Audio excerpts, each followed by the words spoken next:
The following program is brought to you with limited commercial interruption. Today's broadcast is being simulcast in broken English.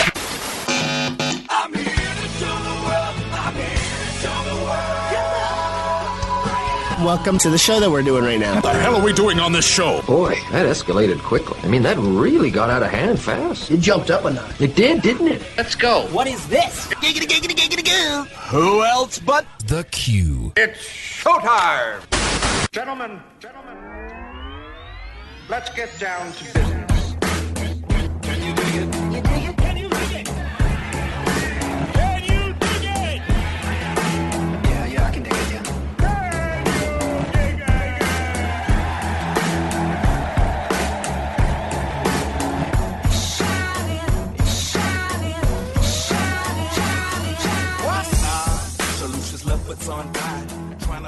Ladies and gentlemen, welcome to the Qnow. You're listening to the best pop culture, current events, current affairs show east or west of that Mississippi River, hailing from the great city of St. Louis and worldwide at theqnow.com. I am your host, Mark Bland. It is now fall in my book, so I am super excited. The Georgia trial start regarding the election fraud. We're going to talk about that. People are putting tea bags into Sprite.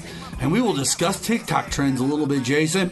And is there anything from high school that you were self-conscious about to this day? We're going to discuss that.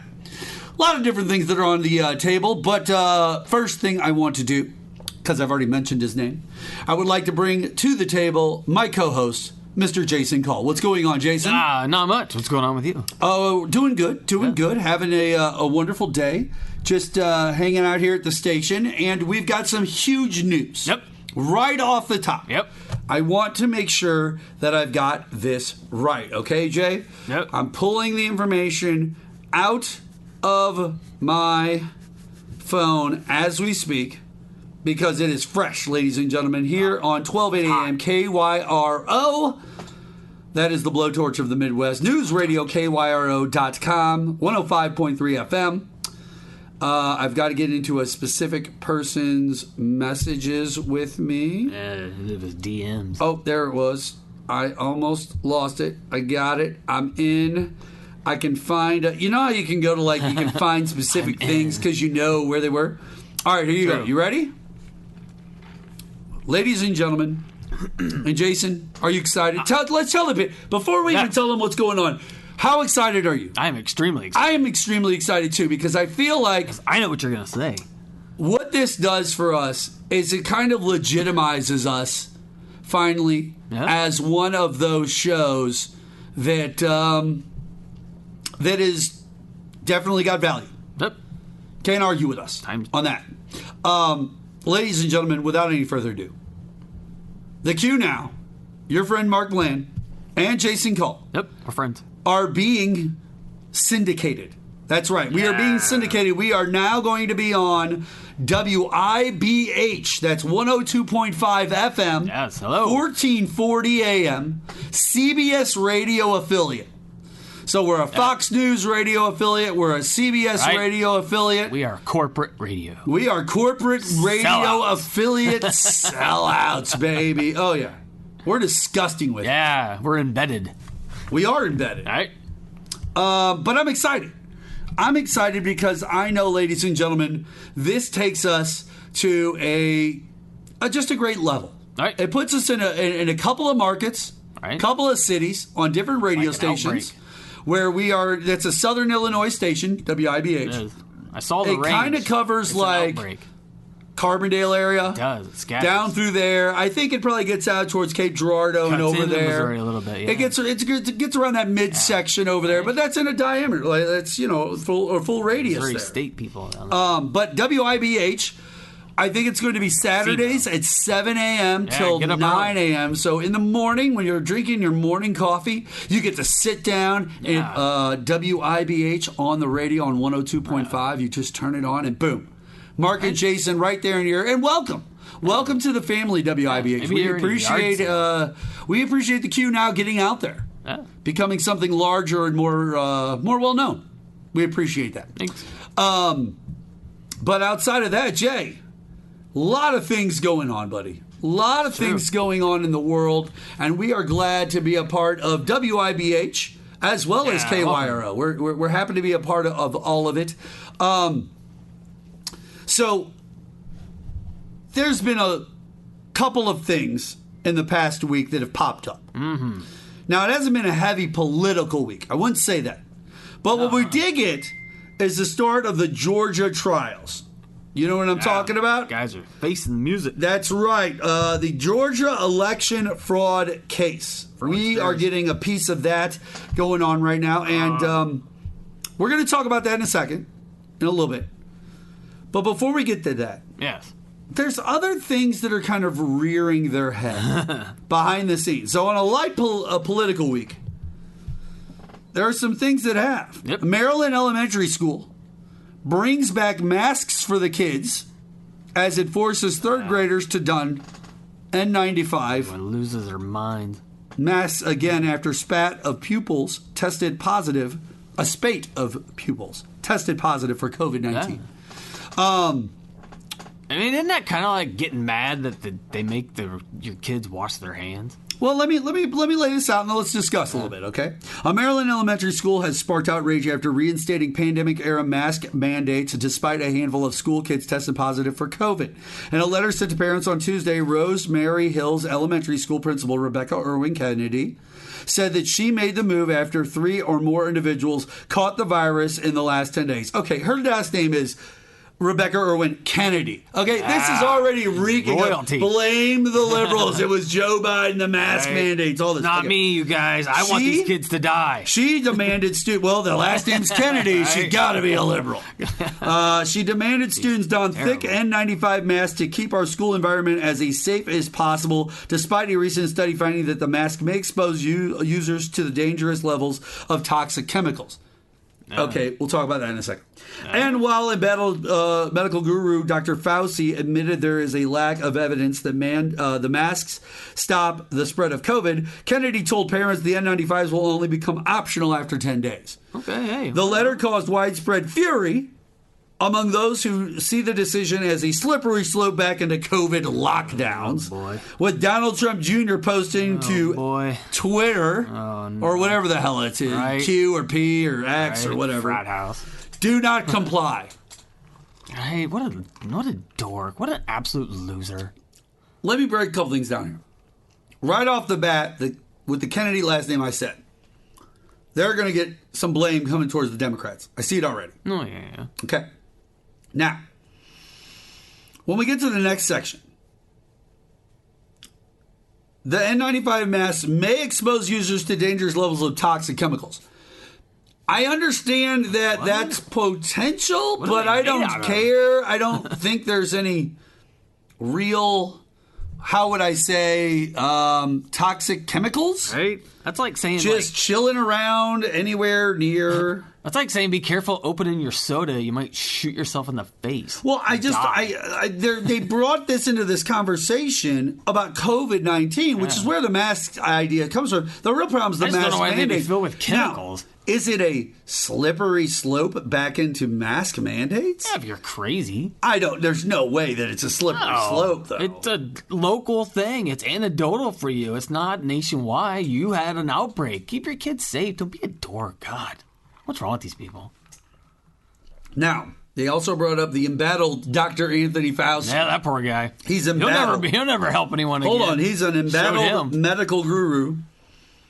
Admitted that there was a lack of evidence the mask stopped the spread of COVID. Okay, That's true. So it's just an idea. Okay, all right. But I will say this. A lot of people probably didn't catch COVID because they wore the masks. Yeah, I mean, it shows in areas that had mask mandates, the infection rate was lower lower than what it thought would have been. And mask mandates, Missouri didn't even have any mask mandates. Nobody obeyed it. There was no mask mandates technically for anybody. We all wore masks to be safe. If you did wear masks, I wore masks. I did. When Jason I was wore masks. I mean, I didn't wear it in my car. When I was working, I wore a mask because I was interacting with the public and everybody was worried at the time. Wore it all day long. Sure. I wore masks everywhere. And I didn't love it. At the radio station, meeting this person or meeting that person. I was very protective. Right? It's not like I enjoyed it. I was like, oh, man, I can't wait to get up in the morning and put my mask on. Listen, it's okay to be liberal. It's okay to be against masks. and liberal. Could be both. You could be against masks and liberal. I wouldn't want to do it. And you could have warned them just because you were trying to be safe. You know what? Hey, and good. It's okay. Hey, that's awesome. It's okay to be protective, guys. No kidding. That's not a knock. That actually makes you look like that's a decent making person. fun of someone for wearing condoms. It's like, good. It almost makes you look like a decent human being, no matter what. Do you see my point? Right? You're just a decent human being, Jason. I can see why the letter caused widespread fury because there's a lot of people, but it's not a slippery slope back into COVID mandates. That's a crazy person. Like, I don't see the slippery slope aspect of this. No. Guys, I get it. They had an outbreak at a school. Right. They're trying to contain it as best they can. They want the kids to wear the mask because if they do have it, they don't want them to spread the germs. Yeah, when your kid gets sick. We're not saying that masks do or do not literally create or stop COVID. We're not saying that here on the Q now. But it might. But we're saying that, hey, what's the harm in trying it or wearing one? If it literally that year, there was less flu. Yeah. That spread than ever before. People were like, where's the flu? It's like, God, I feel like it's simple. So I feel like it's simple. Yeah. If you got a cough that's consistent, put your mask on. Just put a mask on. I don't care if you're with a group of friends, whatever. Just throw a mask on if you got a cough. That way, listen, we're not all going to look at you as like this horrible person. Like, I'll still be here. And you're going to be a nice guy for helping keep things at bay a little bit. Yeah, we're just dumb. I don't know. Yeah, but what? But really? Are we? But no, Jay. Groups of us are. Jay, are we? Are we really dumb? Like, let me ask you that seriously. Like, are we really a dumb society, or do we? Okay, so we know that conservatives exist, and conservatives have a certain ideology about them, and that ideology also comes with certain characteristics. And one of those characteristics is they tend to be a little bit more angry and emotional about things. Right? There's a couple hundred of them in prison. And by the way, it's observable. Yeah. It's not something that we're just saying or creating out of thin air and going, oh, those guys are like, no. It's observable. And they've pled guilty. They were climbing walls at the Capitol. Like climbing like on top of each other. Multiple people. Not like there was one guy called like the wall climber. There were so many of them. Yeah, there were dozens. Like they were really out of their minds. They just walked around. No, they were out of their minds. I'm gonna climb a wall. They've got it anyway. They were out of their minds. Crazy loony. Should have fell. Oh. But this is the world we live in. And the problem is that my kids are growing up in this world around kids that might have similar mental acumen on these type of things. Dumb as crap. But super patriotic if it suits them. You know? Antagonistically. Right? Patriotic. Yeah, like in your face. Now, most of the stations that we're on have a more conservative lean to them. For sure. Our show is by no means a conservative lean. If you listen to our show, the reason you hear it on a conservative station is because I really am a moderate, real centrist. Sometimes we talk about Trump, and I never say Trump in a positive light because I don't like Trump. Yeah, there's nothing positive about him. But I will admit to things when I notice them if they're observable. Sure. I know there's a lot of people out there still talking about him. Mm-hmm. I don't get it. I don't understand how we could be in the middle of this election situation, the fraud case that we're going to talk about in the next segment. But we're in the middle of this fraud case, and it's not enough for anyone who's an official who handles like whether the election and oh my God.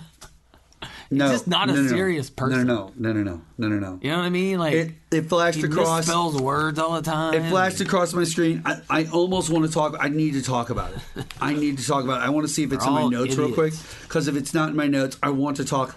Do you imagine going to prison because you were trying to do something for Donald Trump? Guys, you get 2-3 years, a few months, lost your job. I mean, if your wife's not crazy like you, she probably left you. Enrique Tarrio. The leader of the Proud Boys got, what was it, a 22-year sentence. Ouch. Now listen, even if he serves a max on that, he's probably only going to do about 11. Yeah, I don't know about federal prison. I don't know, because I was thinking about that with that cop in Minnesota that killed George Floyd. And in Minnesota, it's a 2/3 rule. Like, the quickest that dude's going to get out is 2/3 of his time. So I wasn't sure about federal. Yeah, I don't know. I from what I've heard and what I do know based off of general knowledge. Yeah. I've always most heard people don't serve out there full time. People always say unless it were 2 or something. Unless it's a life conviction. Yeah, then you're stuck. That's the only time you're stuck. Outside of that, there's always a chance you go. Charles Manson did not do life. He was up for parole multiple times. See, they didn't do him consecutively because they gave him a chance to leave since he didn't actually kill someone. But some of those guys they want locked up for life, they get 12. Say they kill 12 people, they get 12 life consecutive sentences. So like you're never getting out because you can't die and come back and live 7 lives. All right, ladies and gentlemen, what we're going to do is take a quick break here on the show. When we come back, more with myself and Jay, we are going to be discussing these Georgia fraud election trials and cases that are starting up right now. We got Sidney Powell and Chesbrough up. So that's what I saw, and we're going to discuss it a little bit. We'll be back on the show after this.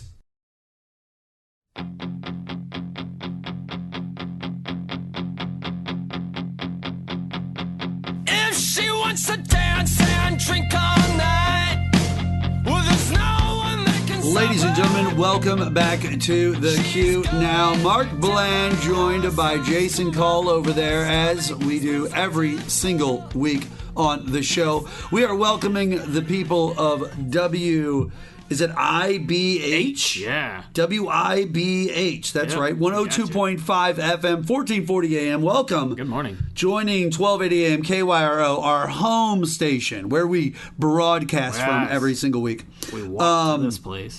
I'm not driving all the way there. Jason, you were talking about something off there. What were you talking about now? Bring this up again. What was this? What? Commercials I on didn't get Facebook a chance to talk to you. for beds and comforters and pillows and stuff are always showing feet. What for When beds? Yeah, beds. like when they don't now, have why to. are they showing feet? Do you think They're drawing in people stopping. There's an algorithm. So anyway, I thought this was weird. So I saw there were quite a few comments. So I'm like, there's something up here. And I clicked it, and there are a group of guys who go around noticing feet in commercials. And one will sound like sometimes they put like a GIF up of like I see feet or something like that. And then one is Leonardo DiCaprio in Once Upon a Time in Hollywood when he's like pointing at the screen. Yeah. That's always funny. That's a great meme. That's a great meme. They do that one. And so anyway, if you're part of them, one of them will write the word or the letter F. And boom, that's his whatever. It's like Bill says F. And if you click back and go back enough, they'll fill it in. Everybody does E, and another guy will do an E. Jesus. And then another guy does a T. What is wrong with people? It's great. It is funny. But the guys will answer back, and the one guy answered, algorithms got me again. And it got me thinking, he's right. Because people scroll. Oh, there's some chick, and her feet are up in the air, and they stop. And Facebook knows they stop for X number of seconds at that ad. So then every ad that Facebook does a search on that has the word feet come back is crazy. This is the Matrix, and people, we're going to figure it out one day. One day when you're going to die, and you're not really going to die. You're just going to end up like on some space pod trying to rip your cord out, and that's when you die. All right? I see. Yeah. So this went back to the Matrix. Yeah, of course. Is there a 6 degrees of separation of the Matrix? Maybe. When it comes to the life? I don't know. Every movie is within six movies of the Matrix. Huh. Like a bacon thing? Yeah, like a Kevin Bacon thing. Yeah. You can even use the Kevin Bacon method probably to figure out which movies do what. Tom Cruise is an easy go-to. He is an easy go-to. He's easy on the eyes. Tom Cruise is working with everybody. Well, he's also he's a sexy man. He is. He's a sexy man. You're like 60-year-old dude who looks like that. He's 60, right? Yeah, he's got to be up there, 50s, mid-50s or 60s. Look that up. I don't want to disparage him. No. Because I've recently turned. I would say he was about 10 years older than me. And I'm 47, so he'd be 57 to 60, somewhere in that range. He is. Ta-da. 61. What? There you go. Get out in July. And to 61 years old. Katie, whatever her name is, wasted her young years. Do you think married to a dude in his 40s. Do you think she really did it with him? Oh yeah. You think so? For sure. I think they just didn't. The Scientologists didn't just take it. I don't. Like, they don't have vials of it. I would think. Please that, place this in your vagina, Katie. I would, with their relationship We need a to this child. day, I will say and think that they probably, a majority of the relationship was probably kind of off the books.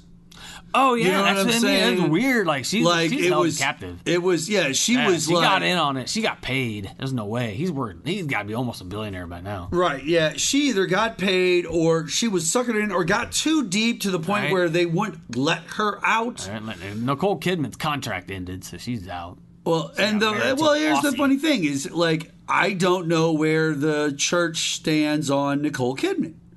Simply know. because Nicole Kidman also was married to Tom Cruise. She's never really come out and burnt the She's church, never so really ever that's made financial. comments Right. one way or the other about the Church of Scientology. Really? Now, I can't sit there but I would say that the Church of Scientology, according to Tom, has been a part of his life since all of his wives. Yeah, I mean, there's only two reasons why someone wouldn't burn the church, and it's either fear or money. Because love isn't stronger than those two. Because being feared you're gonna get killed, that's pretty strong deterrent. Sure, of Or course. giving me tons of money Well, to not to this care. day is the question of David Miscavige's wife. Yeah. Remember? She's the one who just disappeared out of the middle of the blue. right. And Leah Remini, the actress, Yeah, who she when had her she taken went on out. she went rogue. Well, think about how many of those people own boats. They've taken that lady out in the middle of the Pacific and dropped her Oh, in of the course, ocean. dude. Drove away. They wouldn't even have to kill her. And just here's the throw her funny in the thing: water. there are people that just know about who's Scientologists and who ain't. So they just steer clear of them. Yeah. Like that's what I'm saying. Like it's first off, it's a community within our community. Mm-hmm. That community There's is one here. relatively secretive. Yeah, they have a building down on But Ladue. if a woman just Or not, disappears Ladue out of the blue right? and no one asked any questions and no one made a phone call to the police to like report a missing person, oh, yeah, my wife's until after the So fact. crazy. I was just about to call you. Well, yeah, it was like weeks threw her or in whatever the it was that went by before he called the I need police. to get a new wife. It's part of mourning. Jesus. Did I tell you that I own like millions of Tom Cruise's money? Yes, Mr. McTavish, you told me. Crazy people doing crazy things. They are crazy people. All right. I don't know if you paid attention, Jason, I probably but not. this past week, the Georgia election fraud trials saw some of got it. Yeah. underway. I saw people talk about it. They showed some video because this is gonna be great because it's all gonna be televised. Court TV's gonna rule. It's gonna be like OJ again. It's gonna be like the fifth highest show during the week. Some court channel. Kenneth Chesbrough, a lawyer who allegedly came up with a fake electors Yep. plot to Recently keep Trump ruined in his life. power after losing the 2020 election. Chesbrough is one of the 19 defendants, including Trump himself, Yep. who are facing racketeering charges in Fulton County, Georgia, for their alleged attempt to subvert the state's election results. Chesbrough has filed a motion to sever his case from another defendant, Sidney Yeah. Powell. Also recently ruined. A lawyer who filed an infamous Kraken lawsuit to overturn Biden's win. Talking about Hugo Chavez and like that's a crazy woman. What are you doing? Chesbrough claims he has never communicated with Powell and that their actions are wholly separate and impossible to mix into one That conspiracy. dude looks like someone that would help you. hide But a here's body. your problem. Your problem, and Chesbrough also shady. appears to have been at the Capitol on January 6, 2021, according to public source video. Yeah. And his Wearing former a hat. mentor, Harvard law professor Lawrence Tribe. He invoked the Fifth Amendment when asked by investigators if he had been in Washington, D.C. during that totally time. innocent. What are you talking about? But then he was outed by this law professor, Lawrence Tribe. Yeah, he was there. And the best part of it is video. he's trying to he's trying to say that we need to be separate. Yeah, we didn't do that In this together. situation, They we didn't need to talk be to each separate other. simply That because wasn't my email to her directing her to what to do. because we have nothing to do with each other directly. Crazy. Again, crazy people doing crazy things. But here's your problem. The reason you're a part of this election fraud plot is because of election fraud. Your connection is not Miss Powell or her being a lawyer or anything Miss Powell was involved in directly. The thing is, you guys share something that you were both a part of, which was the Q attempt on January 6th. Yes. That you guys tried to tread on the United States. That Right. famously flies the flag that says, "Don't tread on me." Remember treaded. that. Don't forget. Yeah. You got that flag, flag from in the the car. people that fought on behalf of Right. the United States in the Revolutionary War. It can be a license plate here. Okay? You can get it as a license plate in Yeah. many states. Yeah, here for many sure. states. Yeah. Woohoo. And you can sit there and try to claim it because you're a Republican or this, that, and the other. But the flag definitely says, "Don't tread on me." Here's a And loony. those flags are meant for the nation. They're not meant for a specific section of the country. Right. So you versus them. No. Those flags are meant for the United States of America, the nation. That's why they flew those flags. Tyranny is over. They were flying those flags to take down the bad guys. Yeah. Just because So, you don't like something doesn't mean You it's tyranny. think the flag is cool and you want to fly it. Great. We're going to fly it for the right reasons. Yep. And the right reason is the fact that there was bad things happening and people needed to be put down. Again, we have bad things happening here and these people need to be put down. They are tough. That is what it is. And it is not a conspiracy and the idea of, oh, it's all made up. No. It's Right. conspiratorial Yeah. because people plotted together against the United States. And that's why you tried to attack its capital and subvert the election. Many cameras from many places saw this. And they Many know that. news stations. They have to know that. We're on a Fox News affiliate. We're on a CBS affiliate. We got all kinds of affiliates we're on. Lots of news stations. Stations that told the news at the time. We have Right, recordings from recorded just how it KYRO. Like, We've this got, happened. listen, when we come here on the show, we talk to you guys about the things that are going on. We're talking about Ken Chesbrough right now. Sidney Powell, this crazy woman, Woo. she's nuts. Jesus. I don't understand the Sidney Powell aspect of any of this whatsoever. I don't know how Trump was impressed by her. Now, we understand that Trump likes to grift. But it doesn't seem as though Trump is in on the grift. Like Enrique Tarrio. Oh, yeah, man, I'll do whatever you want me to do we're getting this for done, you. Mr. President. Because Put you right back. hey, listen, you got my back, right? you got my back. You got get my us back. out of And this, he's and like, this all goes south. 'Cause it will. oh, Do you, no. Do you think Enrique Tarrio has already had a one night stand? He's already hooked Can up. you imagine He's hooked Enrique up. Tarrio? Just like in in jail. prison Like, at what prison night? are you going to, baby? He's in the shower. There is a man who is deep in that booty hole. Deep in that booty hole. He's got another one in his mouth. Guys like and do you think at that Trump moment, 2020, while he is Enrique. literally getting accosted by two huge men named Bubba in the local prison, do you think the leader of the Proud Boys, who's doing a Poor 22-year man. stint, Right? do you feel that he is Every going day. to sit there with the penis in his mouth and go, oh, this is great. I'm glad I did this Oh, for Donald yeah. Trump, Trump, who did 2024. help me at all. Hey. Trump 2020. I'm sorry. This is what I'm doing for you, Mr. President. Ladies and gentlemen, yeah, Poor we dude, did. right? We did. Ugh, We did poor just. man. We did just pretend to do fellatio live on the air. Live on the air. I sure hope that's not what's happening to him, because that would just be... No. Think about it. He's going to prison. But it's a possibility. No. Listen. I mean, he's a listen, crazy-looking dude, Listen, though. he's going to a prison, most likely a medium security. People like these are going to go to. He's going to be a risk. He's going to have to be locked down. No, he'll go to like a medium He's got security. crazy dudes that might come try to break him out. Yeah, like, Right, but he's going to go to a medium security medium place. to high. But a medium Yeah. security place that's going to feel like a Leavenworth. It's going to feel like a real prison. It's not going to feel like up tight, man. he'll be locked up the entire time. And those type of things do happen in prison. There are men on men in prison. Like, this is very much... I've seen that HBO show. This is very much a reality. Excuse me. He's the syrup guy. This is very much a reality for Enrique Tarrio, leader of the Proud Boys, for 22 years. I mean, maybe, like we were discussing off the air, we don't know what the sentence requirements are. But here... Might be half, might be a little more. If Enrique Tarrio, the leader of the Proud Boys, is getting 22 years Right. for his connection to January 6th Right?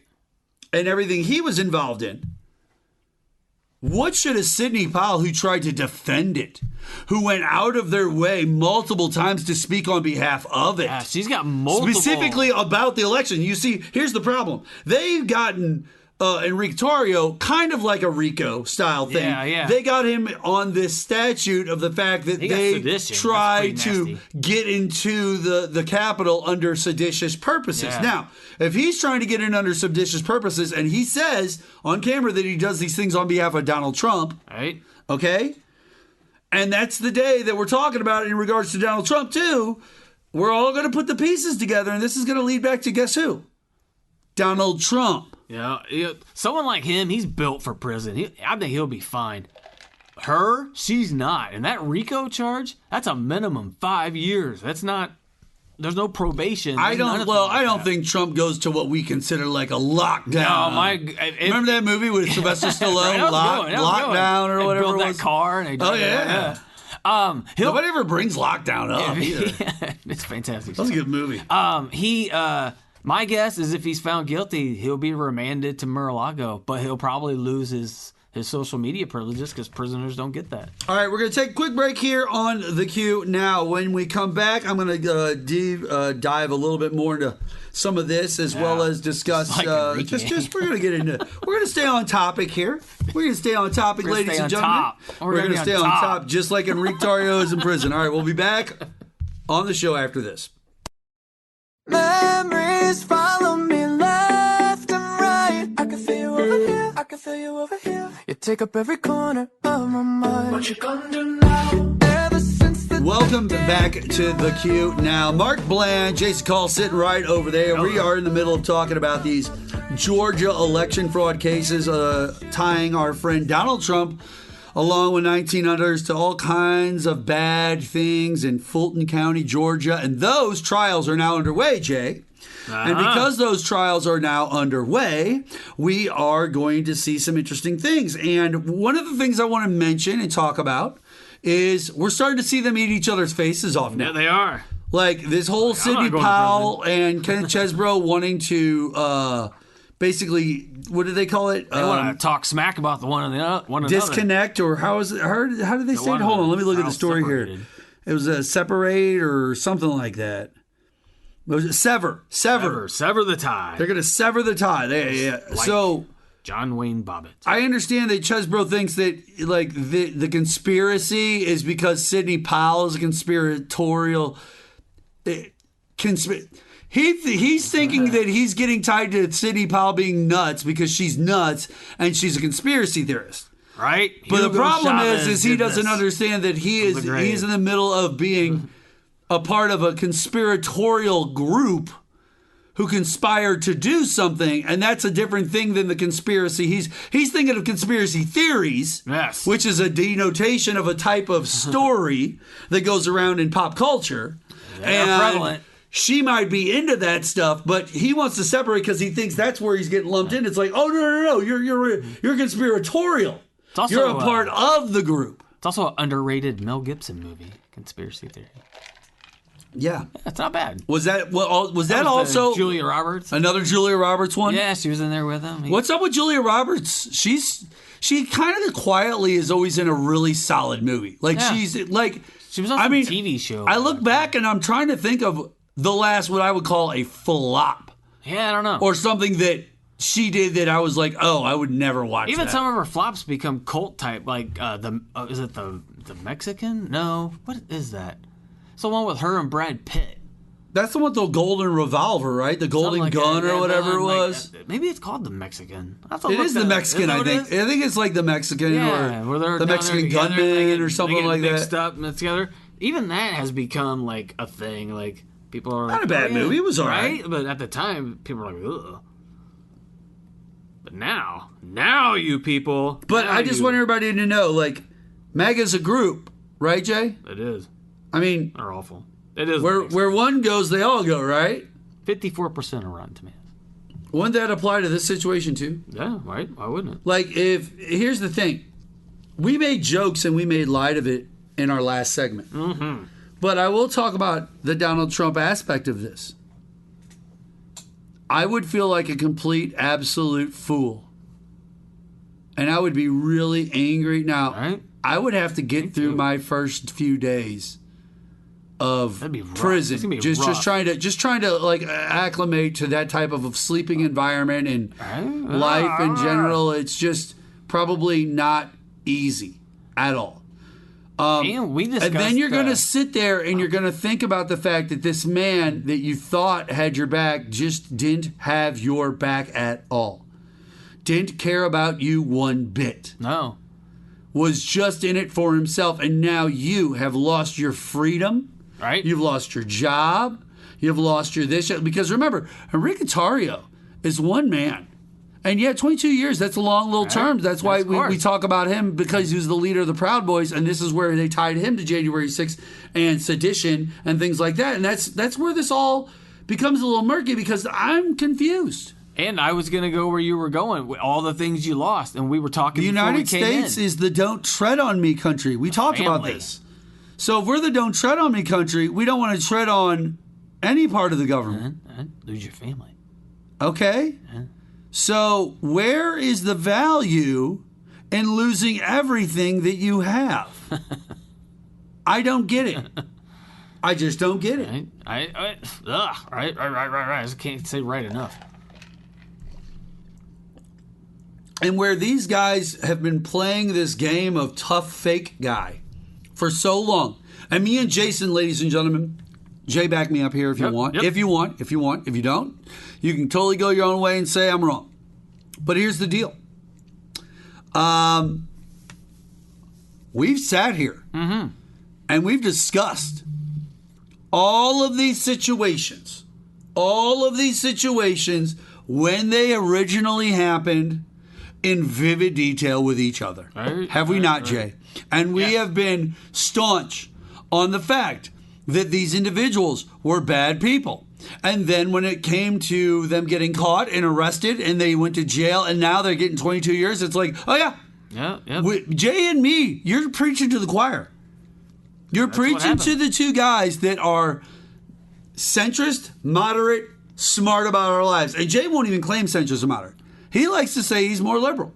I'd like to, but I would say sometimes that you get out there and it's a little loony. I think that, but that's what I'm saying. I don't think of you like some hardcore leftist or anything like that. No, I'm like you're like a lean Kennedy right Democrat. I'm like you're a Kennedy Grandpa in the Democrat 80s, for sure, like for sure. You know, a Democrat that kind of is cool with whatever. To be honest, anybody who grew up in the Midwest, we're all a little like Alex P. Keaton, right? If you really want to know how we're all kind of built, like in our heads, regardless of whether we're liberal or Democrat or we're conservative or Republican or how we identify ourselves, most of us kind of like, at least the Gen Xers, we're all kind of like Alex P. Keaton was. And you floated. Like we were like Marty McFly. We were always.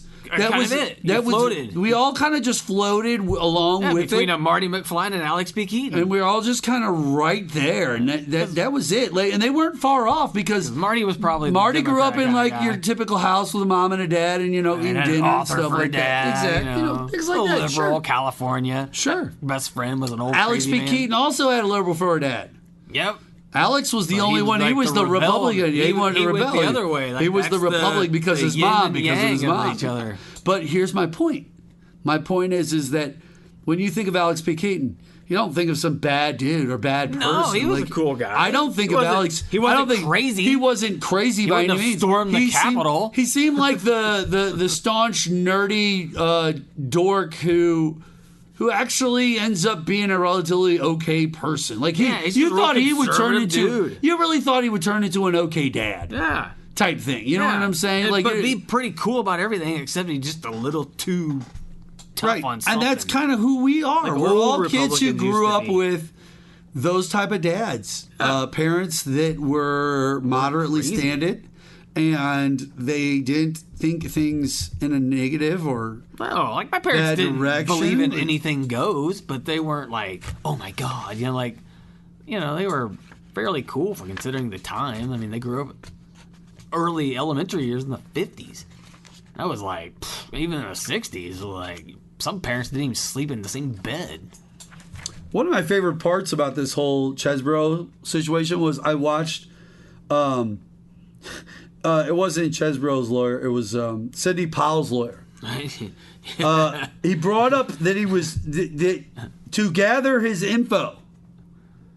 He was listening to YouTube and podcasts. Right. And then he went and got in a bar fight. No, he didn't, but he looks like he would. So where they get their YouTube conspiracies already, right? I went to YouTube, they Your go Honor. right back there And if to you get what they need for the case that requires them to definitely not need that at all. Like, that is what's kind of gotten them where they're at. He's like, if you don't mind, I'd like to attempt to peel your face back. I think you may be a lizard. Well, I just think it's crazy. These people exist, and they're in public with us. Like, it's crazy. They snap. Now, Jason. Yes. Let's move on. Mm-hmm. We've got to move on. Move on. Like Enrique, the new friend. If your kid is going into their junior or senior year, be aware. Yeah. They could be hitting peak awkwardness. Nice. All right? A new poll asked adults how old they were when they felt the most awkward. That might be true. All right? I was a junior. The average answer was 17. Did it. Now, this story is the top things we were self-conscious about in high school might still be our top concerns now. 2/3 of adults said that they still have moments where they feel just as awkward as they did back then. And it turns out we're still worried about a lot of the same things. Maybe. People were asked to name the top things they were self-conscious about as teens and the top things they were self-conscious about now. The top 3 things we worried about in high school were our weight, our hair, and our teeth. Those were the top answers. Like, I was self-conscious about my teeth. I was self-conscious about my hair. Yeah. Hair, I could see. A lot of people were always worried about how their hair looked and stuff like that. More hair when I was younger, though. But this is for when you're in high school. So this would be when you're younger, okay? I guess I cared about my hair. I don't know. Weight, obviously, kids get made fun of for their weight all the time. So, like, weight is definitely a self-conscious thing. People would be self-conscious about. And those are still the same things we're self-conscious about today, Jason. You know, I didn't really like anyone I went to high school with, but I had the ability to float in between groups, so I never really had a problem. Sure. I got swept up into problems before and had to deal with crazy people, but never really had like a issue. Like, I never really cared to fit in. This doesn't surprise me. No. The same top ones are still our weight, our hair, and our teeth. Okay, I mean, my teeth, I don't feel awkward about them. Like, I pay attention. I stay on top of them better as an adult compared to when I was a kid. I watch what I chew with them and I pay more attention to them. Stop eating rocks. I stopped grabbing what are they called, jawbreakers. I go, I love them. No, I don't do that anymore. I don't need to do that anymore. I know that just sucks. It just sucks. But my point being is, I still think about all 3 of these things quite heavily. Yeah. Weight for sure. Hair, I don't have any for anymore. different reasons. Yeah, I'm bald now. Yeah, it wasn't because my hair was so cool back then. It was more. You think about your weight when you get older for health reasons, not for like vanity. The other things that we still worry about include our height. Yeah. Our posture. Yeah. I guess if you're all hunched over, it'd be weird. Our voice. Okay. Our glasses. Posture and voice, I could see. Our glasses. Glasses, maybe. A lot of people wear glasses now. And fashionable. Acne too. I think acne, like when you get older, of course, no one wants to have massive acne when they're older. That's weird. I think it's paid for it when you're a teen. Like I think for it when you're an adult. I think it's funny because I still get zits. Well, sure, everybody still gets gets some like here and there. cluster, I got one here, might get one there. Like some kids who you went to school with had just splatter. I will say this: my daughter does have acne. It's not severe. Bad or anything like that. I used to get huge ones on my nose. But I wouldn't say it's horribly bad or anything like that. It's not like life altering in the way it looks or anything like that. But it is noticeable. She is self-conscious about it. And so that does line up with age-wise. She's in high school, still self-conscious about their weight, their hair, their teeth, Acne's on there too. She's got acne. Like, you know what I'm saying? One of my kids used a prescription face wash, and then he had breakouts real bad because of sports, and then used that for like I don't know, a month when it all went away. Then just started using off the shelf stuff, and it was fine. What kind of off the shelf? What are you talking about? Like a Clearasil. Like Clearasil. Like an OxyClean or whatever. The medicated one got rid of everything. Then he just used regular. Did you ever go get, like, back when we were kids, growing up, you could tell when a kid was wearing Oxy. Yeah, because it was like it would create like a patch over their skin. I washed my face with a Clearasil and then, if you remember, they came out with it. It was skin colored, so that when you put it on, it kind of blended in a little bit. Girls did that a lot because then they tried to cover it with their foundation. And stuff like that. Oh yeah, I remember those days. Itchy as crazy. But no, when it came out in the skin tone, I thought that was a big deal. Yeah, remember when we were kids? It and cover one. You remember when we were kids? Band-Aids were white. Yeah, they were white all the way across, and then become flesh colored now. And now they're always like that. Yeah, check it out. Then we got colored ones, and what was it? The 90s. They started to make colored band-aids. It's like, hey, look, it's got sports team. It's like the Dallas Cowboys. It's like, oh, that's cut myself, Cowboys. There's always some weird kid. Are you in any fantasy football drafts? I haven't in quite a while. It's been a little bit. I did. There was a kid that put me into a group and with his parents and a bunch of. I don't think I have any Cowboys players. It's like his grandma and some other people. Wait, that might not be true. I might have. I Tony did that Pollard. 2 years in a row. No, I don't think. Well, no, I might have Tony Pollard. The NFL one. I don't know. Yeah, I don't know about this season coming up for me. I don't know if I have the time because I always would forget, and I'd play people who were hurt. You know what? I had some free time. I was mad because I wanted to win. I had some free time on my Sundays, and what it really came down to is I got involved with it because some friends asked me to come back and be involved with it. If they hadn't asked me, I would just have gotten in. I started watching football on Sundays. It just gave me something to do. I kind of started wanting to do parlay cards on FanDuel. Then I started noticing like they would talk about fantasy points. And I was always kind of curious and stuff like that. He got me 7 points and he got me 4. And I was 3, just curious. 7, 6. Anyway, we're going to take a quick break here on the Q. Now, when we come back, more with myself. You're listening to us here on KYRO as well as WIBH. Hello. We'll be back after this.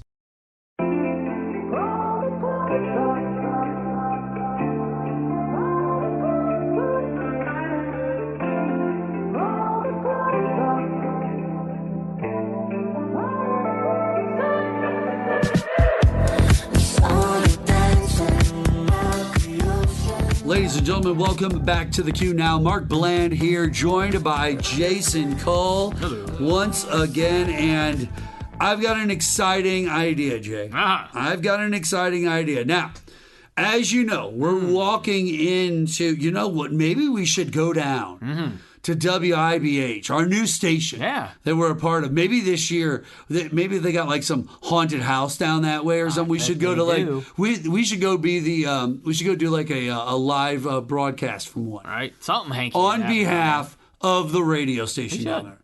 I think that would be fun. You know, maybe there's something in Carbondale where we could do it. I don't know. We'll figure it out. We'll figure out something. Well, listen, what's coming up is the fall. Right? It's around the corner. We are here. We are right here. Like, well, you know, no, listen. To me, it's already fall. Like I already mentioned on the show. I've already purchased pumpkin spice creamer for my wife. I don't have that. I'm just saying. I already done it. After Labor Day, once I hit that Monday, that Labor Day, that's it. That's it. It's over. That next day, Tuesday, cast in your summer it card. Starts. I cast my summer card in, and fall begins. You start buying. Nope. It's just my fall begins. My fall begins now, and it always ends up. Listen, it always ends up. Having a really, really good time because what comes in the fall? Halloween. Yeah, it does. Like we were talking about the horror movies. The idea of going to the idea of you could, but. Yeah. I think it's a little too early for that. I would maybe. I say when you get to the last week of September, maybe the first week of October, you decorate for Halloween. For sure. Yeah. I'm not one of those. Start putting the Christmas stuff up the day after Halloween. Yeah, I'm not that person. I'm not that person though. She loves it. But does she? She does. Really? She loves Christmas. Oh my goodness! I'm not against Christmas, but anyway, what I'm telling you is we're walking into fall. When we walk into fall, comes with it the idea of Halloween, and Halloween is scary things. Yeah. And one of the things we love to do here on But for all of you people out there at WIBH, our fans who are now just tuning in for the first time, who've never heard our show before, now you get a chance to hear the show. Maybe you didn't know about us. Maybe you're going to find out. We do these things called the Tournament of Pop Culture. And I've got one for us. The horror sequel, Battle Royale. Everyone gets a part 2 on Slumber Party Night, right? No, there's certain ones that were always rented, right? I can know. I can name them. Think about this. Okay, so it should pop it up, I would think. But I don't know. It didn't pop it up, so I'm just gonna work with it. I'm gonna work with it where we're at. Okay. Usually it has a. Let me see if I can just reset it. It has a little pop up, tells me what our first battle is. There it is. Okay. So we're going to do horror sequel Battle Royale. The horror sequel Battle Royale. Now, we did not make this one up, Jason. You and me did not make this Tournament of Pop Culture. Just the judges. We are just the judges of this. Do you have a coin on you, sir? Do you have a coin? I don't, but I have a phone app, though. Do you have the coin flip? I do. Oh, that's beautiful. That's beautiful. We got the coin flip, ladies and gentlemen. Gentleman's app. The Gentleman's app. Got it. Now, that is for anything that we get confused on. Yep, in case you're wondering how we do it. We are doing... This is our third. So everything that we are judging today, this Sweet 16, is horror movies that are sequels in popular franchises. Yeah. Okay, so we know the movie franchises in most cases. I can think of a few in my head. And we've seen these movies. Yes. Because these are sequels to those. Right. Now, childhood memories. let me give you an example. Okay. We're starting off with Friday the 13th, Part 6.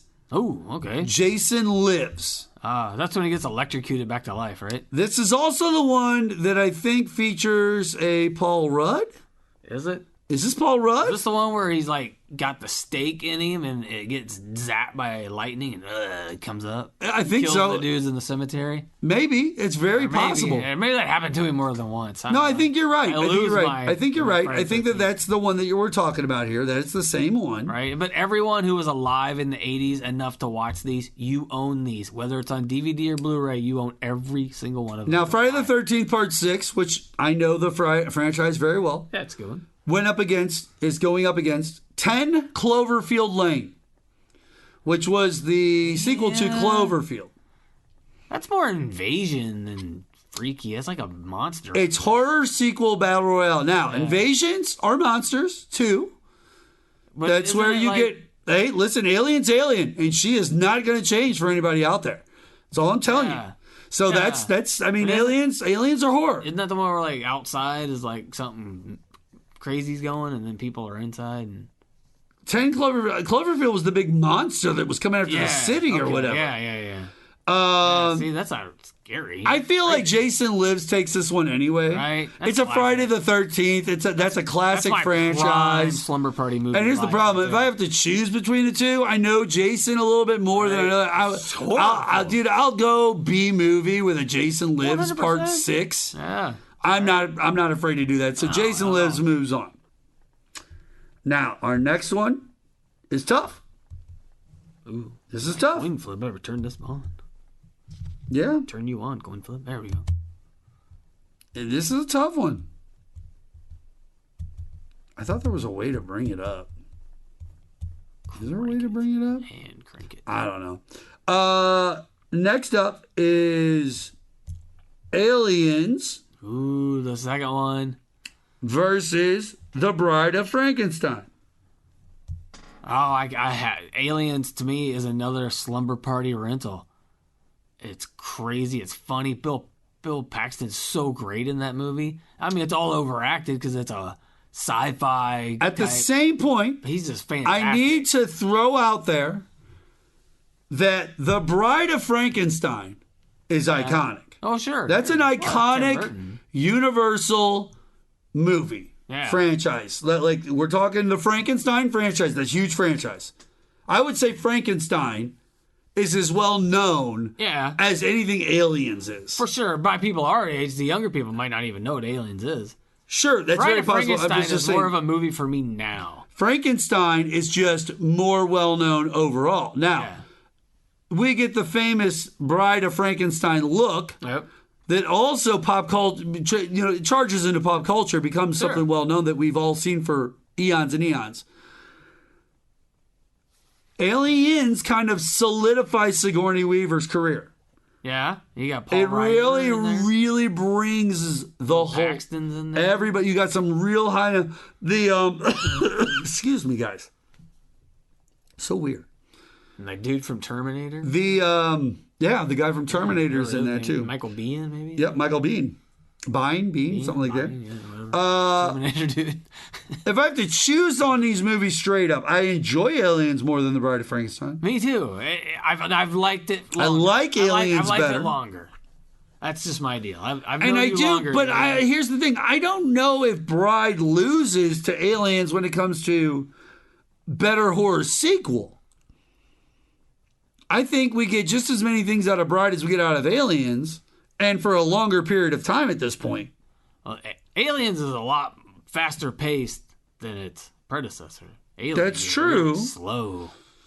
Aliens like this, there's like thoughtful and dramatic, whereas Aliens is more. Here's shoot the 'em thing. up. Okay. All right. This is what sold Aliens on me on this one. Here it is. The Bride of Frankenstein didn't need to exist. Yeah, The Bride of Frankenstein is a sequel that they pushed out because how popular Frankenstein itself was, which I agree. Famous movie. If this was Frankenstein straight up against Aliens, it would be very difficult to pick because that was iconic as it gets. And for almost a century at this point. Aliens kind of needed to happen. Well, yeah, the alien got away, and you kind of needed to see where that would go, and you kind of didn't have a problem with the alien being the bad guy because imagine if they took this to their world. Yeah, right. Do you see what I'm saying? Like, it's not just another ship with eggs all over it. Right. No, you take it to their world. Like, now you're invading you're the alien to them. Yeah. All right, I'm going Aliens. Me too. Going Aliens. We're moving on with Aliens, ladies and gentlemen. This is the best horror movie sequel, Battle Royale. We have Hellraiser 2, Hellbound. That's a good one. And that is a good movie. Yeah. Love me some Pinhead. I do not think it's going to beat this challenger, though. Dawn of the Dead, the original. Oh, it doesn't. Dawn of the Dead, the original. Done. Dawn of the Dead was fantastic. Right? Come on. Like, it was really good. Yeah. Yeah, that's going to beat Hellraiser 2. I'm going to check and see if people are cool or not, because I bet Dawn of the Dead even Ooh, Rotten now Tomatoes. this is going to be an interesting conversation, sir. This is going to be an interesting conversation. Saw 2 versus Final Destination 2. Now, Final Destination 2, it's kind of broken through into pop culture, though. Saw is the better franchise. Yeah. I would say Saw, just because of the ending of Saw 1, and literally because of the ending of Saw 1, Saw 2 had to happen. Like, you had to see where that was going to go. And you could continue it. That caught everybody off guard. Like other movies, they continue, but you didn't have to, or you should. But Saw, they think that people should, like, people who are hard purists try to claim that Saw or the Saw movies or any of them are just gore porn. Yeah. And I don't think that they aren't. I don't think that they are. I think that they're just seven. I think they're just 7 turned up. Yeah. I think they're the movie 7, Right. just turned up a little bit. One specific part of it. Like one specific part of 7 just the turned. murder. You Exactly. never really the see gluttonous him kill guy. anyone. The gluttonous guy. Yeah, you never really see it. You have the gluttonous guy who ate himself to death. Yeah. Do you see what I'm saying? Like, my point being, Saw was kind of cool in the fact that it showed you these really unique, kind of over-the-top deaths that you would, almost like conundrums. Like, you try to figure out, if I was in that situation, what would I do? What would I do? Can you Now, imagine? Final Destination 2 is a good movie. Yeah. It also gives you the famous log truck on the highway Smash. that scares everyone to death. And if you're a part of anyone who grew up in the 90s, you remember that scene like the back of your hand. You're like, every time you see a log truck, you're like, okay, no, don't want to be near that. Nope. Final Destination 2 also comes on the heels of a pretty good first movie, Final Destination 1. But the idea, the premise is always trying to escape death, but you can't. Like, I love that idea, that premise. But Saw's more realistic. Saw makes you feel like it happened. Like, it happened at a warehouse right down the road. Right? Like, that happens to people. People have been tortured and killed, like, back in the 1800s, like at H.H. Holmes. If I have to choose, Saw 2 is the better of these two. No, okay. Definitely a better franchise. No.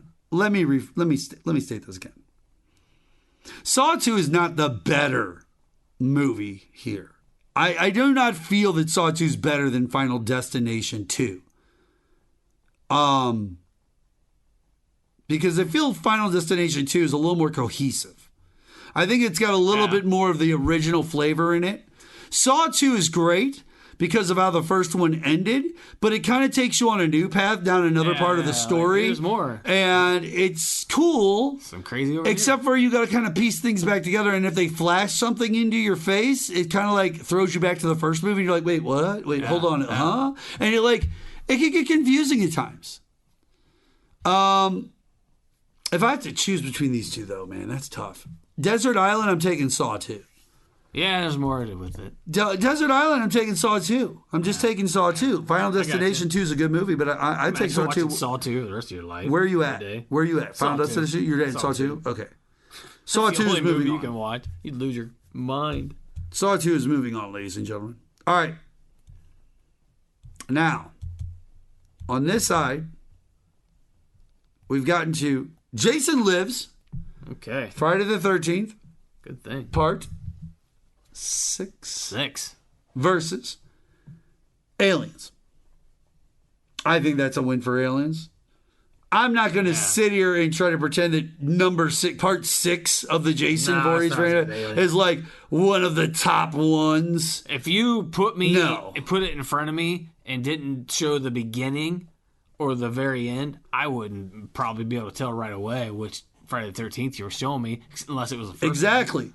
Aliens, on the other hand, we said is necessary. Yeah. This is part 6. They're resurrecting this dude with lightning bolts with a shovel stuck through his chest. Like, Aliens at least is a real, he died in a movie before. 14 times already. I'm going to go with Aliens here. Me too. I think everybody is going to go with Aliens here. And that means we are up to Dawn of the Dead versus Saw 2. I'm going to go Saw 2. If it's the original, right? It's Saw 2. One? It's Saw 2. No, the Dawn of the Dead. It's not that new one from like 2000. No, it's the original. We're going to have to coin flip it. I got to go Dawn of the Dead. I'm going Saw 2. All right, which one's which?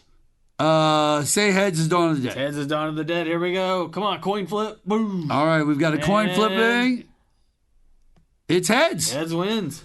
So, Dawn of the Dead moves on. always. It beats Saw 2. All right, well, that leaves our championship in that bracket up. Aliens versus Dawn of the Dead.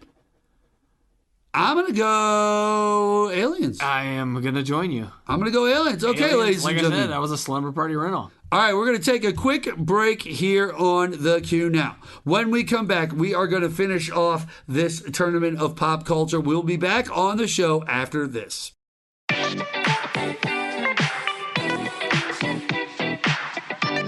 Hey, Daddy, when you gonna stop playing?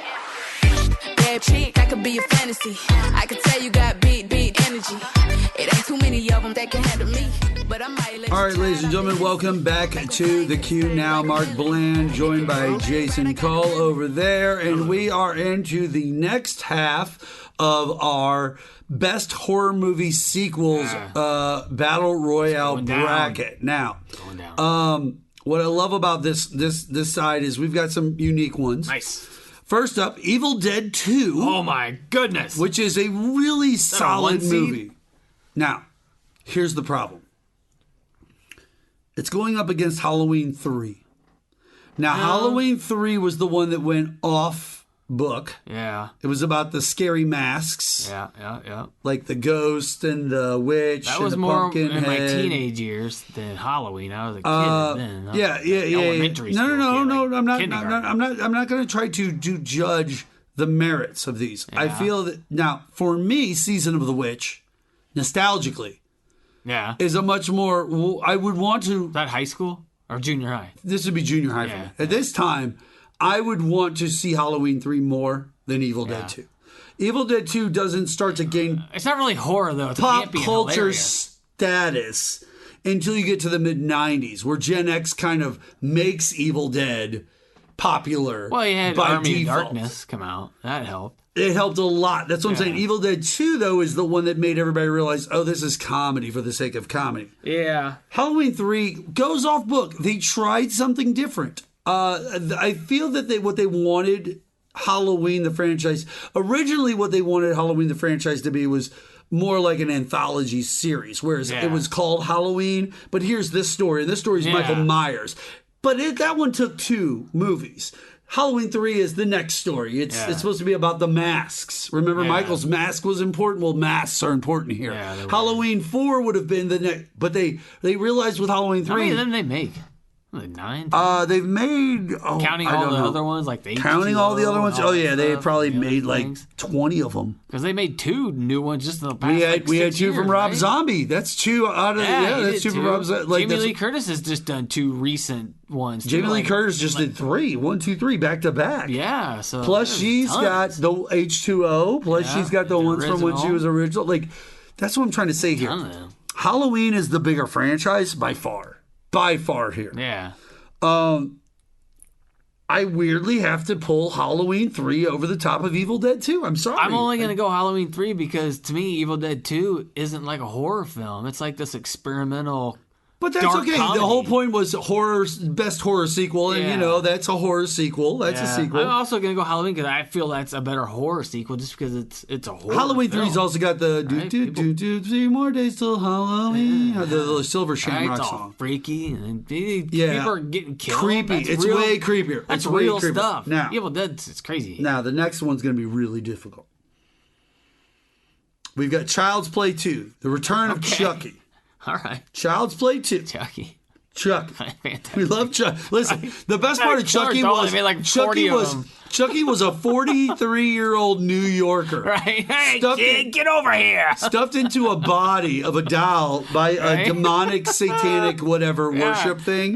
Yeah, they put him into the doll. This doll had a mouth on him. And man, he was funny. He was funny. Dropping the F-bomb to that woman. Chucky's going to go up against the Devil's Rejects. Boom, Devil's Rejects. That's some hardcore horror. Devil's Rejects is true hardcore horror. Oh, man. Devil's Rejects also the sequel to House of a Thousand Corpses. And when I first It's also the one that gives us Captain Spaulding. When I first watched House of a Thousand Corpses, I hated it. I thought it was so stupid.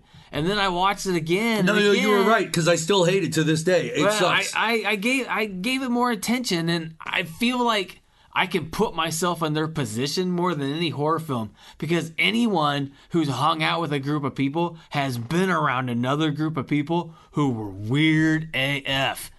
And you could put yourself in that situation, not to that extent, because I've never been around homicidal maniacs. But have you ever been with a different group of friends who were like in a party? A little bit wilder. Like in a large party where it's a bunch of groups of friends who are all together. And then you start to see and you mingle with some real weird people. Oh, yeah. That's how you get that Devil's feeling when you watch Rejects. it. That's just brutal. those are some weird people, but it's brutal. It's like they're just that's tough. Just cruel, horrible people. I'm gonna go Devil's Rejects. I am too. You didn't sell me on it. I love Child's Play. I love Chucky. Yeah. But other than jump scares, I feel really like Devil's Rejects the better. You know what I mean? Like Chucky got by on jump scares. Well, this one could be difficult. Scared you. This one could be difficult. Texas Chainsaw Massacre Part 2. Okay. Which comes off kind of funny. Yeah. Got Dennis Hopper in it, if you remember. Yep. Like a real hillbilly feel, but it kind of comes off with the poster with them all like supposed to be like the Breakfast Club. That's how they're all in the poster. That's going up against Nightmare on Elm Street 3, Dream Warriors. Oh, dude, Dream Warriors, man. Soundtrack alone, bam. Now, it's not so easy for me. You got to realize I'm a true horror aficionado. So that was my first, Texas Chainsaw Massacre 2 has got, like, that unique, weird horror vibe off in the corner that you kind of, like, want to grab for everyone. Dream Warriors, though, Dream Warriors was so good. It had, like, pop culture references, like, welcome to prime time. Yeah. You know what I'm saying? I can't remember if it's Dream Warriors or if it's the movie Youngblood. Rob Lowe was my first movie I went to the theater that had boobs. Oh, it's very possible it was Dream Warriors. Yeah, I can't remember which one but came I mean, out first. He shoots the girl up with the Right? hair, like all that. Right? Yeah, and I love the fact that they all battle have their at the own. end. They all have their own abilities. It's within fantastic it was when kind you're of 14 years old. Yeah, Totally I'm going to go Nightmare on cool. Elm Street 3 too. Nightmare on Elm Street 3. That's definitely a good Dokken sequel. did the soundtrack. Hello, I'm 14. The next one is Doctor Sleep. Okay. Which was the sequel to... I haven't seen that all the way through. I keep catching it in parts. Was that the one that's the sequel to The Shining? Yeah. Versus The Exorcist 3. Oh, boom. Exorcist 3 all day long. Exorcist 3 is a legitimate good movie. Like, it is a good... It's got George C. Scott in it. At the end of his career. Don't... Well, no, at the end of his course, career. But he's still excellent in it. But no. And it's got the dude The from... Exorcist 3 is a from the Lord of the really Rings. well done movie. I think it's caught on with some pop culture. Creepy as hell. It's caught on with some pop culture, some viral video stuff where people have recommended it. People get possessed and attacking that old lady. Come on, man. When an old lady goes crazy, you win every time. That's a good point.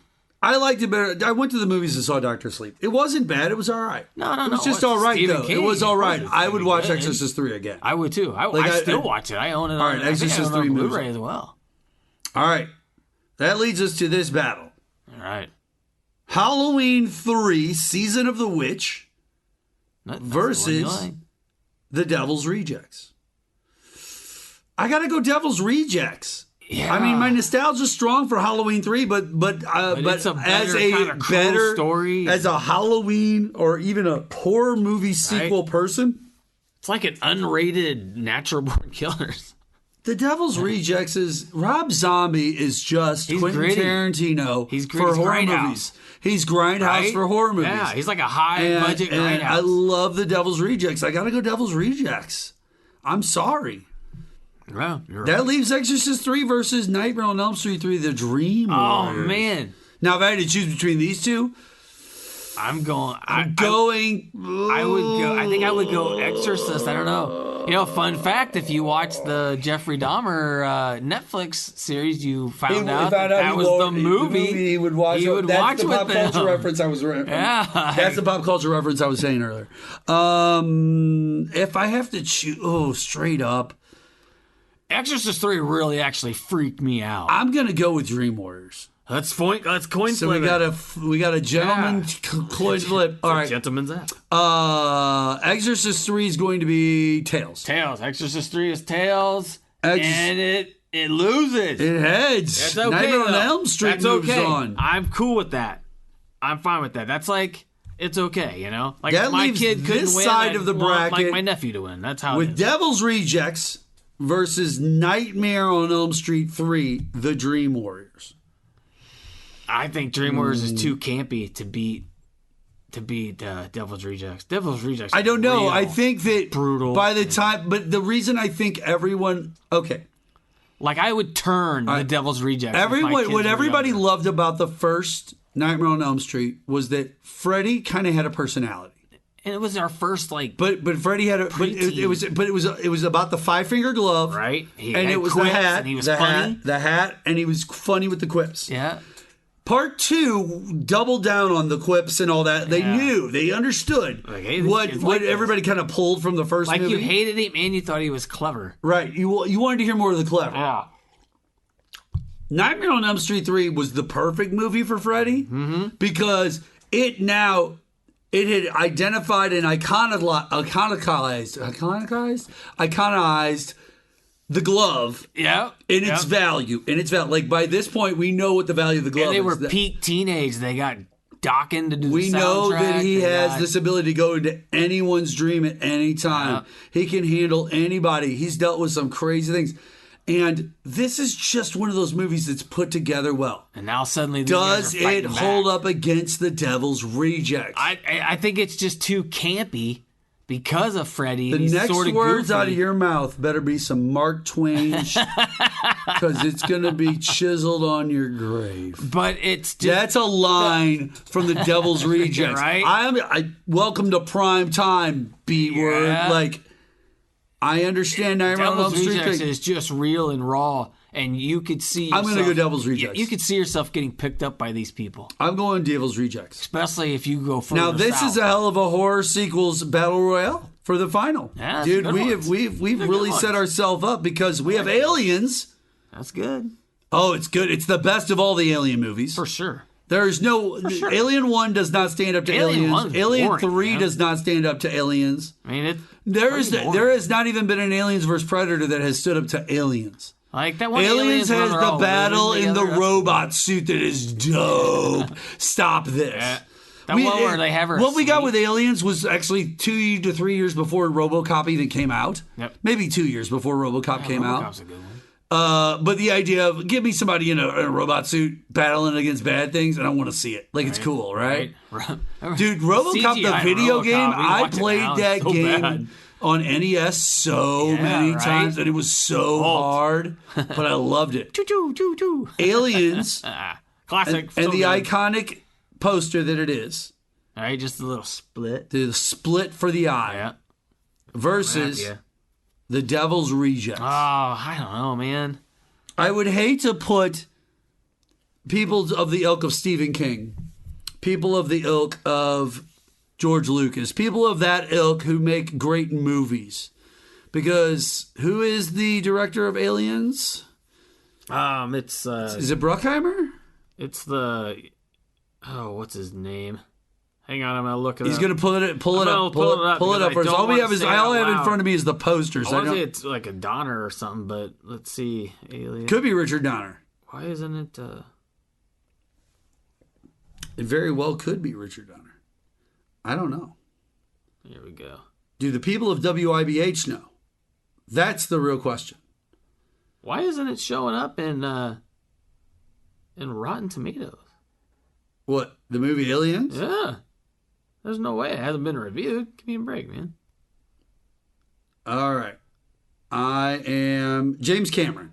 Oh, it is a Cameron. Okay. So it's James Cameron. I knew it was a big name. Versus Rob Zombie, but it's Rob Zombie's original work. But James Cameron's not really known for horror film. I mean, Terminator's kind of scary, but we got to match these movies straight up. Aliens versus Devil's Rejects. If you walk in with these two movies and you say, which one do you want on DVD just to own? I'm grabbing Devil's Rejects. I'm grabbing Devil's Rejects because I'll watch Devil's Rejects. I'm not against watching Aliens. I loved Aliens. It's a great movie, but I want to watch Devil's Rejects. You'll catch so many little things within the movie that you don't catch the first time, the second time, the third time. You can get 20 to 30 times deep into that movie watch, and you'll still catch new stuff. You don't get the corniness of it.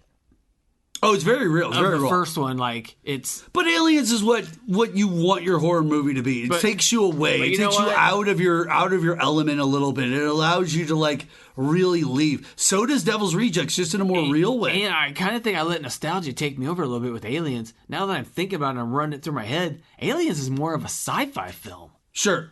But it's a horror sci-fi. Sure, we consider it horror because of the mouth and the way it comes after. Scary as crap. And Aliens itself has been identified with Halloween and time period. I think you're right. If someone's going to offer me the two and I'm going to watch it later, I'm grabbing Devil's Rejects. Ladies and gentlemen, I think we have ourselves a winner. I think the winner of this tournament of pop culture, that's right, the horror sequels battle royale is none other than the Devil's Rejects. Right, that's watch that. You need to watch that. You need to watch that. It's a good movie. It's brutal, but it's part of it. It's a very adult movie. This is not for kids. No, but not at all. Highly recommended from the Qnow. But check that out if you want to check out a movie. We're going to take a quick break here on the Qnow. When we come back, more with myself and Jason Cole. We'll be back after this.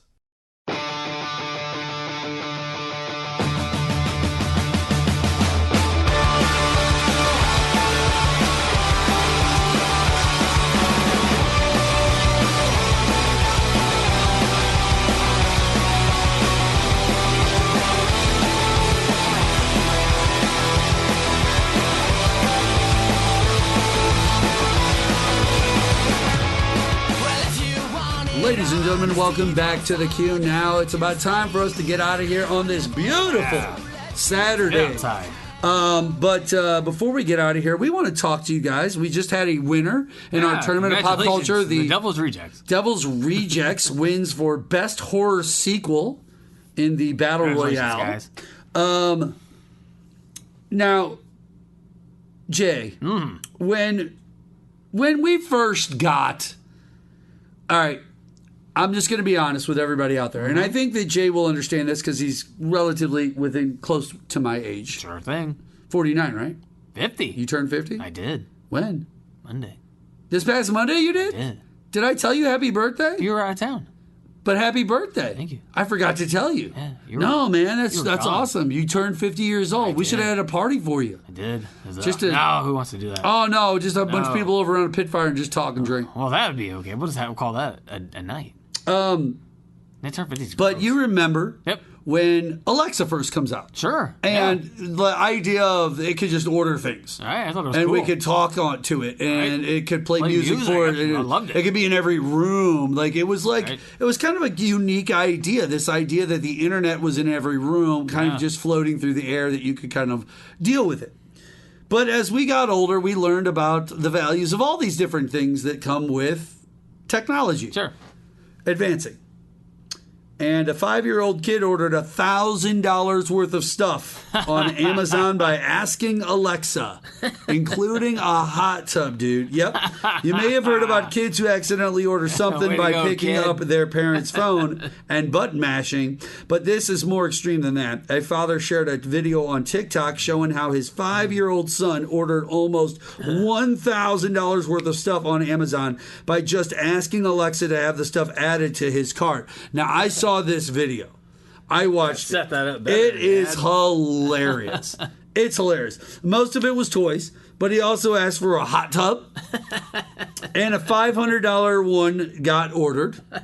And it could have been a lot worse because he was asking for multiple things like 112 water slides. And potentially expensive stuff like a rocket ship that goes 5 trillion miles per hour and 5 trillion feet off the ground. How is that not flagged? Don't they have an algorithm for that? That someone crazy is trying to order stuff?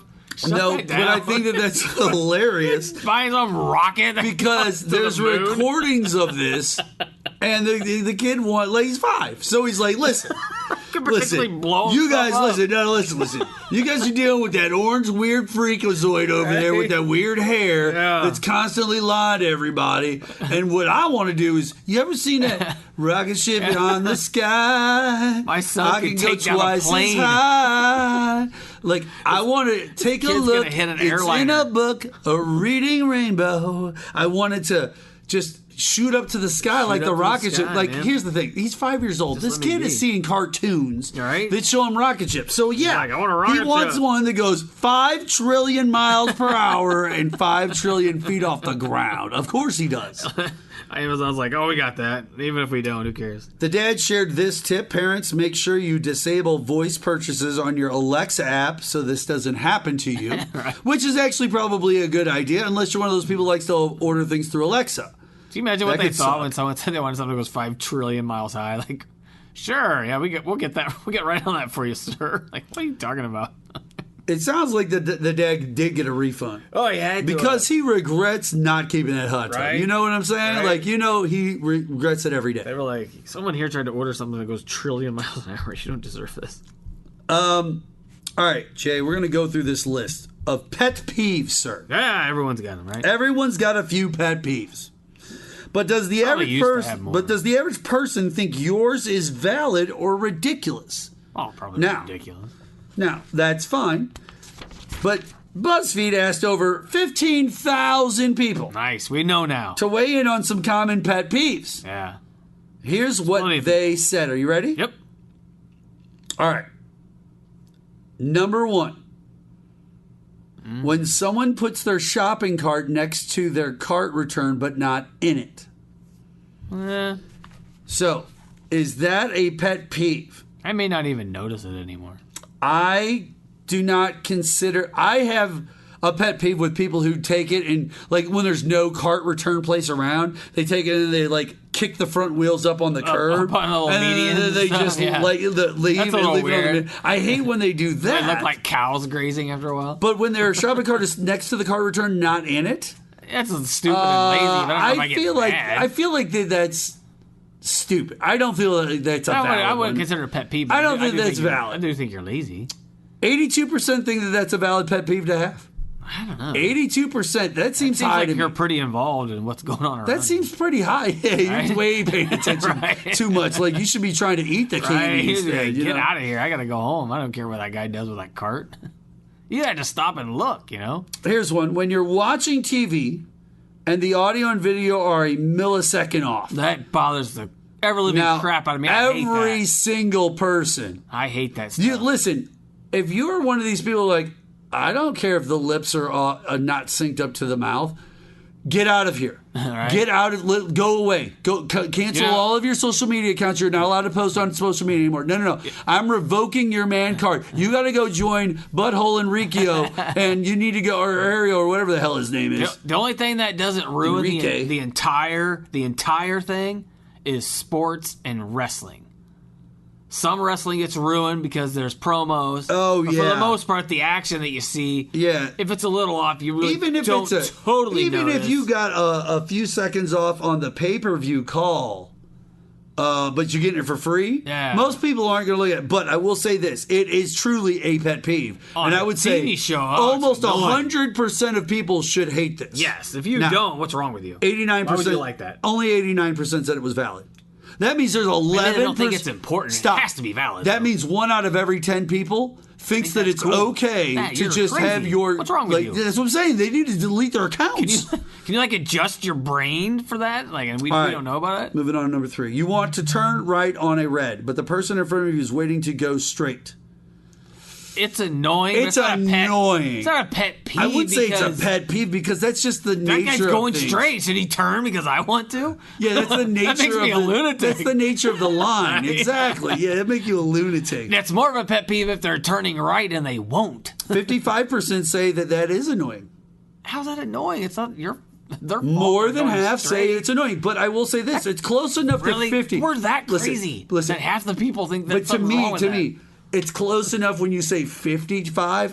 You're That's close nuts. enough to. It might as well be 100. But you're close enough to 50 to that 50-50 split of annoying that. versus pet peeve. Think about that when you're Do you walking see what around. I'm saying? Yeah. Like, I could see people misreading the annoying I think so, aspect too. into pet peeve. Like that stuff they don't like is now a pet peeve. That's why I said I can see that Like, I don't 55 like that. being That's just okay bad luck. because it looks like they're reading a little, and maybe there's a few votes over here You know what that- you know that'll what that go is? over here normally. So guess what? It normally would be 50% of the people. Right? That means you're paranoid. That means you think that guy in front of you did that on purpose. When someone's driving under the speed limit in the fast lane. Oh, I hate that. That's valid as crap. As my 93 dad would say, slow people are the ones that cause accidents. 93% think that it's okay Look to at get that. angry about that one, and Well, I would don't know about agree. getting angry, but No, I don't like it. Well, pet peeve. Pet peeve. The idea is pet peeve is something that bothers it's annoying as crap. definitely. Who wants to drive slow in the fast lane? Right. Like, that's a stupid Right? It's one. like George Carlin said. You just want to get around them and drive by them so you can see what they look like. That's right. Yep. He's When correct. someone eats around you, but you're not eating.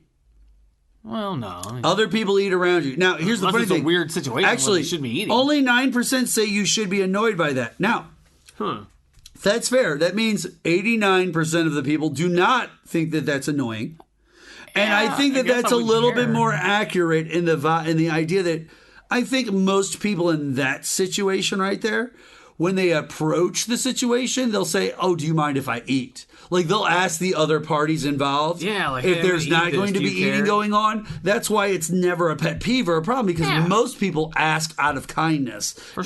if they're being rude or they feel that they're being rude, or they just don't eat around other people. Number 6, when someone puts the toilet paper roll on the wrong way. Ooh, That's annoying. it is annoying, and it's 55% say chill out. There's not really a wrong way to do that, but the 45% that say it's valid the one way, no, you're wrong. Yeah. Like, see, that's what I'm saying. Like, that's annoying. I feel like I feel like that the Everybody 50-50 split is accurate, but I feel like that the focal point is going to literally be about over the top or under the bottom. Like that. Always change it. Number 7, when the spinning wheel of death pops up on your computer while something's loading. Oh, that's annoying. It is.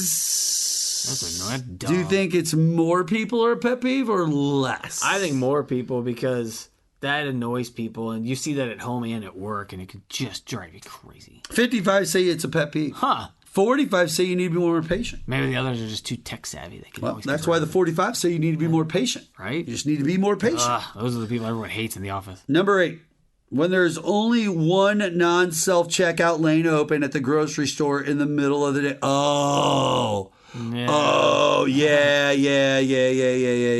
Like that idea that it's the middle, but no, it's the middle of the day.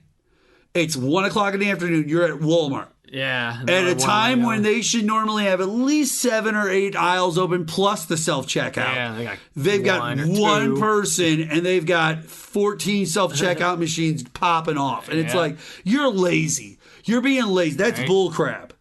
I hate when that self-checkout judges you. 80% think it's 80% think it's a valid complaint. Yeah, it is. And I agree with that. Especially if the self-checkout is super packed. That's true. Number 9, when 2 motorcycles take up 2 full-size parking spots. I got a new one. The one that is starting to really become annoying to me. Motorcycles are now trying to just come up between our cars. Yeah, it's a stoplight. And just stop lights at the front. Right? And I'm like... And we're supposed to watch out for them? No. I'll throw my door open. No, you shouldn't be coming up anywhere. You stay in your lane behind the car. You got your own spot. Yeah. That's how that works. On the road. I don't drive my car in the middle. I think motorcycles are annoying. They are annoying. I think the people that ride them. I think the people that ride them can be annoying. Not all. Like my guys has been on the show. He likes to ride. Andy Eckel loves to ride. Like I got friends who love to ride like jerks. They're not bad people, and they don't ride like jerks. Yeah. I don't have a problem. Like if you want to ride a motorcycle like a jerk, that's when I have a problem with you. It's always the guys on crotch rockets. They come blitzing around you about 90 miles an hour. Every single time. All right, last one. When someone in front of you at the Starbucks has a high maintenance order that takes forever, so it doesn't have to be Starbucks. You be a Quick Trip. Yeah. This is the lottery ticket guy at Quick Trip. That's the worst. Right? Could you run this 4 times? Could you run this 3 times? 76 say it's fair to be annoyed at that person. I agree with those 76%. Right? That's crazy. Yeah, get out of here. But yeah, those are all valid. Now, this last conversation might have taken a little bit longer, but we're going to rock it anyway. This is a good one for you, Jay. These bands are now considered dad rock by Gen A kids under the age of 18. Oh, ouch. This is going to stink. When I say dad rock, what comes to mind? Like Zeppelin, right? Yeah. Black Sabbath, Motley Crue. Like the Beatles, the Stones. Iron Maiden, maybe, huh? Hell, that was... Pearl Jam, maybe Nirvana, right? For these kids. Okay. Yeah. Sure. The grunge stuff. Are you ready? Yeah. A kid made a video saying that those bands are indeed dad rock now. Said these acts are dad rock now. Are you ready? Yeah. Here we go. My Chemical Romance. Oh, I don't know about that. Linkin Park. Maybe that's early 2000s. Or System of a Down. 97. Avenged Sevenfold. 3 Days Grace. I don't even know who that is. Deftones. 95. Muse. Slipknot. Bullet for My Valentine. Okay. Skillet, Fall Out Boy, and Sum 41. And guess what, ladies and gentlemen? After looking at the times, because before we got on the air, I looked at the ages and the dates and the ranges for all this and like where we're falling.